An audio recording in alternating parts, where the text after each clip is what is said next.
இப்போ என்ன ஞாபகம் வருது? நம்ம வீட்டு பிள்ளைகள்லாம் மாப்பிள்ளை தேடுறதும் நம்ம வீட்டு மாப்பிள்ளைகள்லாம் பொண்ணு தேடுறதும் ஞாபகம் வருது. இவங்க சொல்கிற ஸ்பெசிஃபிகேஷன்லாம் கல்யாணத்துக்கு பொண்ணும் மாப்பிள்ளையும் தேடணும்னா திருச்சி அவுட்டரில் திருப்பட்டூர்னு ஒரு கோயில் இருக்குது. அங்கே பிரம்மா இருக்கார். அவர்கிட்ட போய் சொல்லி ஆர்டர் கொடுத்து தான் செய்யணும்.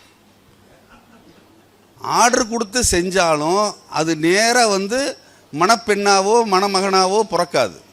சின்ன பிள்ளையா பிறக்கும்.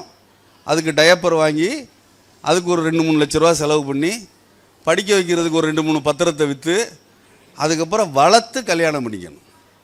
நினைப்பதெல்லாம் நடந்து விட்டால் தெய்வம் ஏதும் இல்லை, நடந்ததையே நினைத்திருந்தால் அமைதி என்றும் இல்லை. அதனால தான் கண்ணதாசன் சொன்னார், உனக்கு வாழ்க்கையில் விரும்பியது கிடைக்காவிட்டால் கிடைத்ததை விரும்பு.